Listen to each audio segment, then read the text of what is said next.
So this game was from St Mirren Dundee United, which was late August 2017, so fairly early in the new season, the Championship. Dundee United had won all the league games prior to this. We'd started the season reasonably well, but even at this point it was a big game in terms of them being favourites for the title.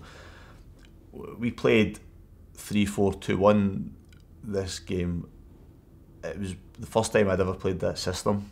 The first time I'd actually ever worked with a back three at St Mirren had been the previous week, and the only reason we'd done that was because we had so many injuries and suspensions that we only had one centre half available. We did okay within that system. It was more of a 3-5-2 with the man sent off after 20 minutes and ended up playing 3-5-1 but won the game. So when we went to this game against Dundee United, we had decided early in the week that we were going to play a back three again, but we were going to tweak it and play 3-4-2-1. So within this team, Craig Sampson, who's an experienced goalkeeper, was fine. Our back three makeup was Jack Baird, right-sided centre-back, who was a natural centre-back. Gregor Buchanan, middle of a back three, natural centre-back again. Adam Eckersley, left of the back three, but who was an out-and-out left-back. He played the majority of his career there. Right wing-back with Liam Smith, who was more of a full-back, but comfortable going forward. Left wing-back Stelios Dimitriou, who, although played at full-back, was a wing-back for want of a better description. His strength was going forward. Two central midfielders in Stephen McGinn and Ian McShane, both very comfortable in possession, brave enough to take the ball in tight areas as well. And in these two number 10 areas, if you like, with Lewis Morgan from the right hand side, could play anywhere along the front, more of a winger, very two-footed. And from the left, Cammy Smith, who was more of an out-and-out number 10, but right-footed, predominantly right-footed, but playing from this half-and-half position on the left. And lone striker Gavin Riley, who's one of his strongest attributes was his ability to stretch teams and make runs in behind. So that was the balance we had within our team.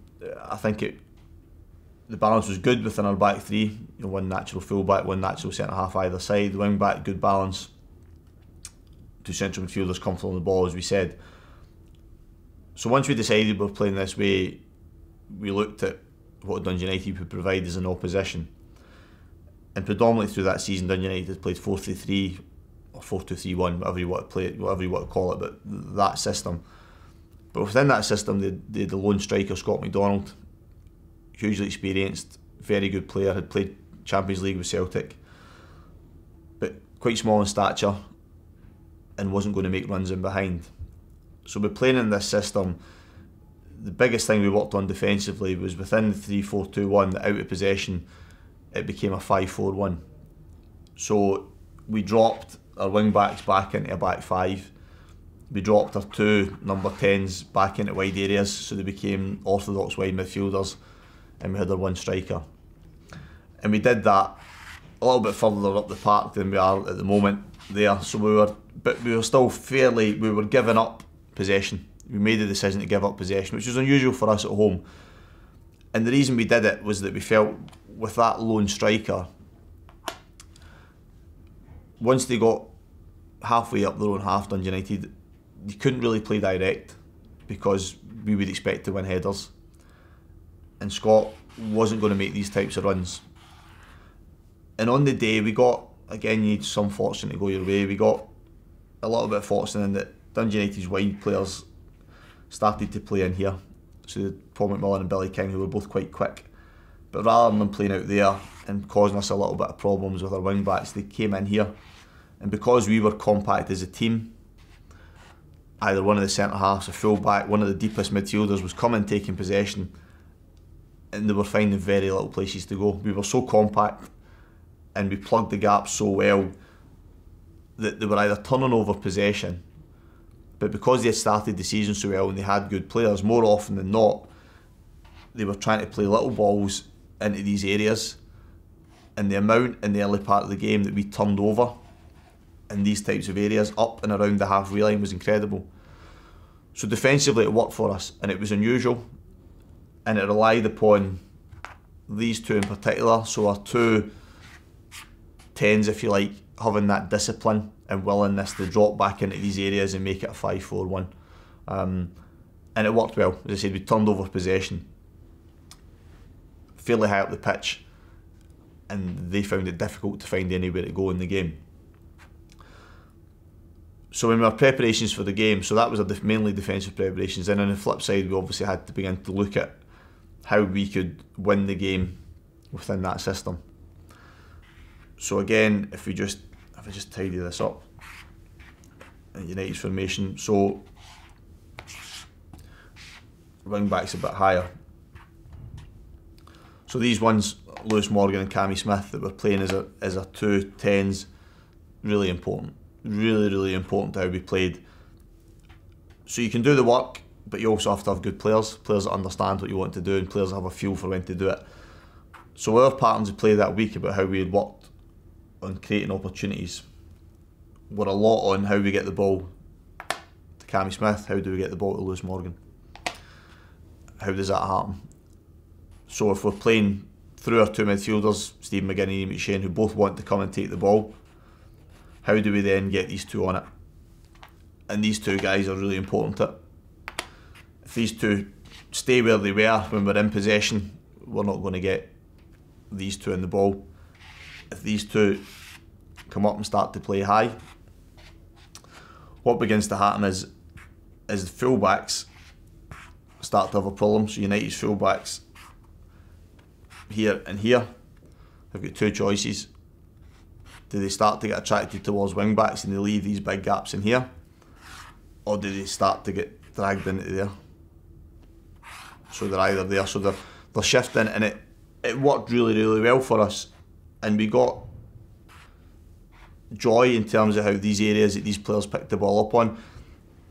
It was very obvious early in the game that the fullback, I think it was Stuart Murdoch played at fullback that day, wanted to come in here, and he was ending up at times almost like that. So if we could pop that ball off with 2 midfielders that were comfortable, all of a sudden we get the ball here, and we got good joy in wide areas early in the game.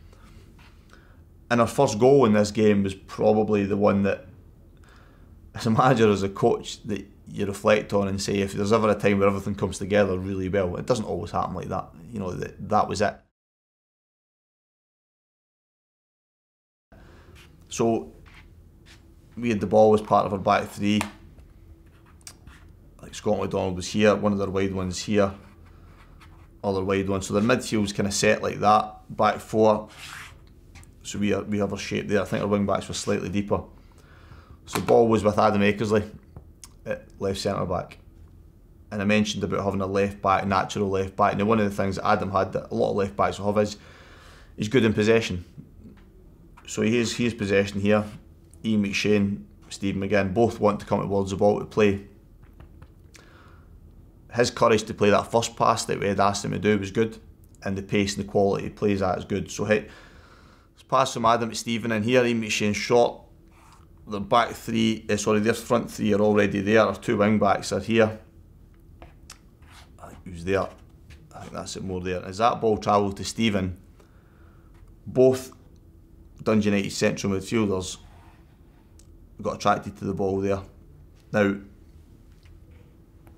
my wing backs were probably slightly ahead of the ball at that time. 1, 2, 3, 4, 5. 1, 2, 3, 4, 5, 6. So if we turn over possession at that moment, we're in trouble because they have an overload. However, if this player, Steve McGinn, has an understanding of what you want him to do, and these 2 have an understanding of what you do, and these 2 do, and you play through that line, all of a sudden, as did happen, Lewis Morgan dropped into this area, only because Liam Smith, as soon as that's travelled to Steve McGinn, Liam Smith at right wing backs went high. Left back for Dundee United starts to be attracted towards him. Lewis Morgan recognises that, drops in there. Cammy Smith drops in there. Other wing back starts to go high. That once we play this pass through here, 1, 2, 3, 4, 5, 1, 2, 3, 4. So we go from potentially having an overload that way to having an overload the other way. And as this ball travels to Lewis Morgan, it's a really good pass. He's on the half turn to receive it, has the pressure, has the awareness to play it through here, and all of a sudden Lewis Morgan, 2-footed, quick, direct, has quality, is running at a back 4. And as this play progresses, Gavin Riley, striker, runs there. Liam Smith continues his run from wing back.